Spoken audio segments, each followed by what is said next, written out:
আর এবার আপনাদের weather updates দিয়ে রাখি, কারণ আগামী কয়েক ঘন্টার মধ্যেই কলকাতা সহ 10 জেলায় ভারী বজ্রপাত সহ বৃষ্টি এবং তার সঙ্গে ঝোড়ো হাওয়ার পূর্বাভাস রয়েছে। এর পাশাপাশি আলিপুর আবহাওয়া দপ্তরের তরফ থেকে জানানো হয়েছে আগামী শনিবার থেকে মঙ্গলবার পর্যন্ত দক্ষিণবঙ্গের বিভিন্ন জায়গায় বৃষ্টি হবে। অন্যদিকে বাঁকুড়ার বড়জোড়ায় বাজ পড়ে মৃত্যু হয়েছে দম্পতির। শুক্রবার অর্থাৎ আজ ভোরে বৃষ্টির মধ্যে জমিতে কাজ করতে গিয়েছিলেন নতুন গ্রামের বাসিন্দা নীরজ সাঁতরা এবং রানী সাঁতরা। সেখানেই বাজ পড়ে মৃত্যু হয় দুজনের। আলিপুর আবহাওয়া দপ্তরের তরফ থেকে ঠিক কি পূর্বাভাস দেওয়া হয়েছে সেই সম্পর্কে আরো বিস্তারিত জানতে সরাসরি কথা বলে নেব। আমাদের সঙ্গে রয়েছেন প্রতিনিধি সুকান্ত মুখোপাধ্যায়।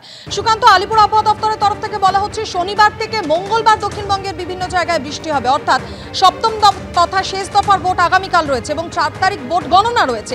এই দুটো দিনই তাহলে বৃষ্টি হবে? একেবারে দেখো, সপ্তম দফা ভোট অর্থাৎ আগামীকাল যে ভোট রয়েছে শেষ পর্বের ভোট, সেখান থেকে শুরু করে 4 তারিখ পর্যন্ত অর্থাৎ যেদিনকে রেজাল্ট আউট হচ্ছে একদম এই যে গোটা পর্বটা রয়েছে টানা বৃষ্টিপাতের সম্ভাবনা রয়েছে। এবং আলিপুর আবহাওয়া দপ্তর সূত্রে যেটা খবর যে গতকাল রাত্রি থেকে এই বৃষ্টিপাত শুরু হয়ে গিয়েছে, যদিও এটা তারিখ ছিল হচ্ছে কাল থেকে, কিন্তু তার আগে থেকেই এই বৃষ্টিপাত শুরু হয়ে গেছে গতকাল রাত্রি থেকে। ঝোড়ো হাওয়া সেই সঙ্গে কিন্তু এই বৃষ্টি, যেটা আজকে সকাল থেকেও দেখা গেছে যে শহর কলকাতা, 2 চব্বিশ পরগনা, হুগলি অর্থাৎ দক্ষিণবঙ্গের একটা বিস্তীর্ণ জেলা জুড়ে এই বৃষ্টিপাত চলবে।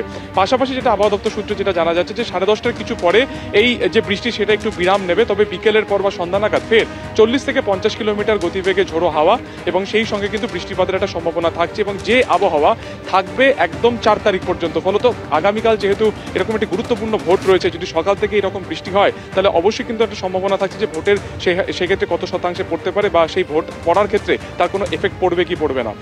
যদিও কেরালে নির্ধারিত সময় যে বর্ষা ঢোকার কথা তার থেকে 2 দিন আগেই ঢুকে গিয়েছে এবং দক্ষিণবঙ্গে আগামী 10 তারিখে নাগাদ অফিসিয়ালি বা সরকারিভাবে বর্ষা ঢোকার কথা রয়েছে, কিন্তু তার আগে এই বৃষ্টিপাত প্রাক বৃষ্টির বৃষ্টি কিনা সেটা অবশ্য এখনই বলতে চাইছে না আলিপুর আবহাওয়া দপ্তর। তবে একটা ওয়েদার একটা ভাস্ট চেঞ্জ হয়েছে বা একটা গুরুত্বপূর্ণ বদল হয়েছে, কারণ আমরা দেখেছি যে গত সপ্তাহে একেবারে রবিবার এবং সোমবারেরও বেশ কিছুটা সময়তে রেমাল অর্থাৎ এই ঘূর্ণিঝড়ের প্রভাবে যে আবহাওয়া ছিল, মঙ্গলবারের পর থেকে কিন্তু একটা চরম আর্দ্রতাজনিত অস্বস্তি ছিল। গতকাল পর্যন্ত শেষ পর্বে যখন ভোট প্রচার হয় আমরা দেখেছি তাতেও কিন্তু একটা যারা প্রার্থী ছিলেন তারা যেমন এই গরমের মধ্যে তারা ভোট প্রচার করেছেন, পাশাপাশি নাভিশ্বাস উঠেছিল কিন্তু সাধারণ মানুষেরও। কিন্তু গতকাল রাত্রির থেকে এই আবহাওয়ার পরিবর্তন এবং বিশেষ করে আগামীকাল থেকে 4 তারিখ পর্যন্ত এই যে বৃষ্টিপাত, সেই কারণে কিন্তু অনেক জায়গাতে হলুদ সতর্কতা জারি হয়েছে এবং উত্তরবঙ্গেও আগামী 2 দিনের মধ্যে ভারী বৃষ্টিপাতের সম্ভাবনা রয়েছে।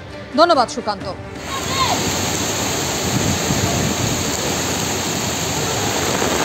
আগামীকাল সপ্তম তথা শেষ দফার ভোট রয়েছে, যেখানে কলকাতা উত্তর দক্ষিণ সহ পার্শ্ববর্তী বিভিন্ন লোকসভা কেন্দ্রে ভোট রয়েছে, যার মধ্যে রয়েছে মথুরাপুর লোকসভা কেন্দ্র। আর মথুরাপুর লোকসভা কেন্দ্রেরই অন্তর্গত নামখানার কেন্দ্রে কিন্তু সেখানে দেখতেই পাচ্ছেন একেবারে বুথের সামনে জল জমে একাকার পরিস্থিতি, যেটা আমাদের প্রতিনিধি সুকান্ত মুখোপাধ্যায় বলছিলেন যে এই যে ভারী বৃষ্টিপাতের পূর্বাভাস দেওয়া হয়েছে আবহাওয়া দপ্তরের তরফ থেকে, তার প্রভাব আগামীকালকের ভোটে কতটা পড়বে অবশ্যই সেটা ভাবাচ্ছে সকলকেই। প্রথম দফা ভোট আগামীকাল, আর তার আগে গতকাল রাতে ইভিএমে কারচুপির চেষ্টার অভিযোগ ঘিরে উত্তপ্ত হয়ে উঠেছে তমলুক। গত শনিবার ষষ্ঠ দফার ভোট হয়েছে তমলুকে। অভিযোগ গতকাল রাতে কয়েকজনকে স্ট্রংরুমের আশেপাশে ঘুরতে দেখা যায়, তাদের হাতে ওয়াকিটকি ছিল এমনটা দাবি করছেন স্থানীয়রা। গ্রামবাসীদের সন্দেহ হওয়ায় তাদের ঘিরে ধরে জিজ্ঞাসাবাদ শুরু করেন। ঘটনাস্থলে পুলিশ পৌঁছয়, বিজেপি প্রার্থী অভিজিৎ গঙ্গোপাধ্যায়ও পৌঁছন, তার মধ্যেই কোনো রকমের অভিযুক্তরা পালিয়ে যায়।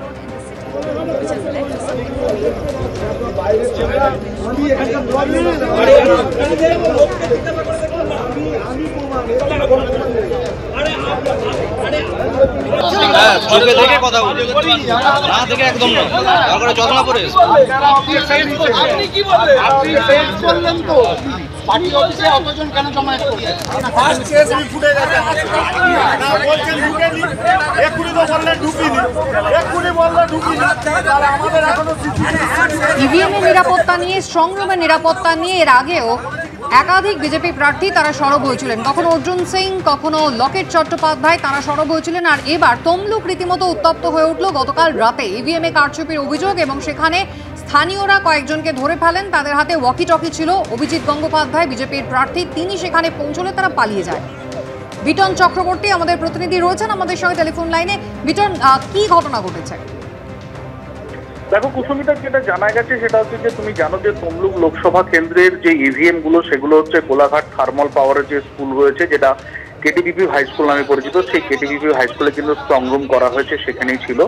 যেটা অভিযোগ যে গতকাল রাত্রি প্রায় 9টা নাগাদ কয়েকজন যুবক 3টে গাড়িতে করে এই কেটিবিপি হাই স্কুলের যে পেছনের গ্রাম মেশাড়া রয়েছে সেই এলাকাতে যায়, এবং যেটা স্থানীয় বাসিন্দা থেকে বিজেপি নেতৃত্বরা অভিযোগ করছেন প্রত্যেকের হাতে ওয়াকি টকি ছিল এবং তাদের কাছে সিকিউরিটি পাসেরেটিভ করে ব্যাগ ছিল। তো সেইটা নিয়েই সন্দেহ হয় এবং তাদেরকে ঘিরে ধরে, এবং যেটা স্থানীয় বাসিন্দা থেকে বিজেপি নেতৃত্বরা জানাচ্ছেন যে তারা কেউ এলাকার নয়।